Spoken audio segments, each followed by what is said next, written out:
तो जिसमें संपूर्ण श्री है। श्री शब्द बड़ा समझने योग्य है। श्री शब्द का अर्थ होता है वस्तु की पूर्णता। ध्यान से सुनिएगा। वैसे तो विवेचनात्मक दृष्टि से हम श्री विद्या की तरफ अभी चले गए तो बहुत रहस्य खुल जाएंगे,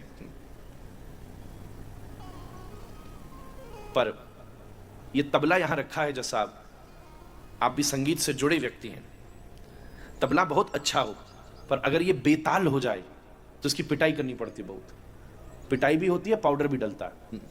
कितनी बढ़िया निपुण बात है। नरम और गरम दोनों भावनाओं से फिर यह तबला ठीक होता है। जब ये हो तो सही, पर ताल खराब हो जाए तो तबला श्री विहीन हो गया। और फिर से अगर इसने संगीत साध लिया तो ये श्री युक्त हो गया। अग्नि हो उसमें ताप न हो तो वो श्रीहीन हो गई। ब्राह्मण हो उसमें तेज न हो वो श्रीहीन हो गया। घोड़ा हो और उसमें गति न हो वो श्रीहीन हो गई। गैया हो और अगर वो पंचगव्य का उदय न करती हो तो वो श्रीहीन हो गई। सूर्य हो पर उसमें तेज न हो, ताप न हो तो वो श्रीहीन हो गया। व्यास हो और उसकी वाणी में आकर्षण नहीं हो तो वो श्रीहीन हो गया। भगवान की मूर्ति बड़ी सुंदर हो पर सेवा के कारण अगर वो तेजस्वी न हो तो वो श्रीहीन हो गई। एक विद्वान अगर प्रतिष्ठा से मुक्त हो जाए तो श्रीहीन हो गया। हर वस्तु अपनी पूर्णता पर जब स्थित होती है तो वो वस्तु श्री होती है। ऐसे ही मानवीय अस्तित्व को अपनी पूर्णता का बोध कराने के वाला ग्रंथ यह है। इसलिए व्यास ने इसको श्री शब्द की प्राप्ति कराई। धर्म, अर्थ, काम और मोक्ष चतुर्विध पुरुषार्थों को ये श्री यंत्र की उपासना से व्यक्ति उपलब्ध करता है। अभी हम और आप बातचीत कर रहे थे। ऐसे मानवीय जीवन का साफल्य क्या है कि जब इस मानवीय जीवन में कोई व्यक्ति रहे तो चारों पुरुषार्थों को पूर्ण कर ले। वैदिक साम्राज्य में एक सफल जीवन की परिभाषा क्या है?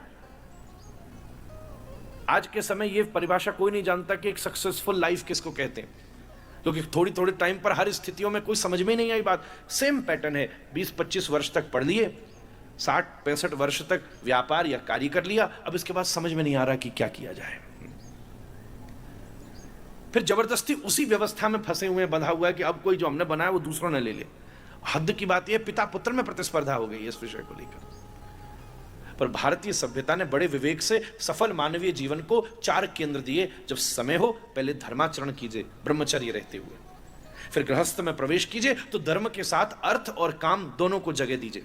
फिर थोड़ा जीवन वानप्रस्थ की तरफ आपका आगे बढ़े तो काम को थोड़ा सा गौण कर दीजिए, अर्थ को परमार्थ में बदल लीजिए, धर्म को साथ रखिए और थोड़ी सी मोक्ष के द्वार को खोलना शुरू कीजिए। और फिर जीवन आगे बढ़े जब सन्यास की तरफ, तो आप अर्थ से मुक्त होइए, काम से मुक्त होइए, किसी हद तक धर्म से भी मुक्त हो जाइए और स्वतंत्र मोक्ष के केंद्र में स्थित होकर जीवन को सफलता प्रदान कीजिए। वैदिक स्वरूप से समय के साथ इन चारों विभागों को पूर्ण कर लेना एक सफल मानवीय जीवन का स्वरूप है।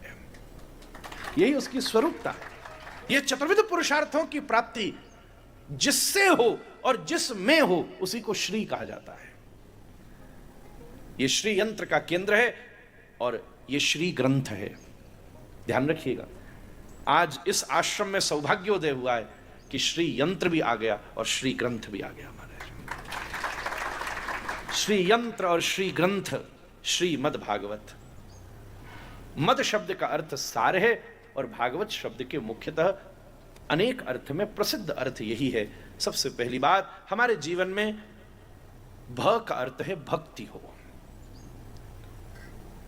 अगर आपने भारत में जन्म लिया है, आप अच्छे व्यापारी बनिए, आप अच्छे पारिवारिक जन बनिए, आप अच्छे एंटरप्रेन्योर बनिए, आप अच्छे प्रोफेशनल बनिए, आप अच्छे विचारक बनिए। ये दुनिया में रहने वाला कोई भी व्यक्ति बन सकता है। पर भारत एक और अच्छा प्रपोजल हमारे सामने रखता है कि एक अच्छे प्रोफेशनल बनने के साथ साथ, एक बहुत अच्छे सफल एंटरप्रेन्योर बनने के साथ साथ, एक बहुत अच्छी फिलैंथ्रफी करने के साथ साथ, एक बहुत अच्छे साम्राज्य और व्यापार को स्थापित करने के साथ साथ, एक बहुत अच्छे विचारक बनने के साथ साथ, भारत कहता है कि इन सब के साथ साथ कोशिश की जा सकती है कि आप एक अच्छे भक्त भी बनिए। वो पूरी दुनिया के व्यक्ति से आशा नहीं रखी जा सकती, पर इस देश में पैदा हुए व्यक्ति के पास ये अपॉर्चुनिटी है। अमेरिका में पैदा हुआ व्यक्ति ये अवसर को नहीं प्राप्त कर सकता, पर इस देश में पैदा हुआ व्यक्ति ये अवसर को प्राप्त कर सकता है कि चंद्रयान की तैयारी कर रहा हो और उसके ऊपर स्वास्थ्य का निर्माण कर रहा हो। यह तैयारी कर सकता है जहां ज्ञान और विज्ञान का मधुर संयोग है। यह अद्भुत संयोग है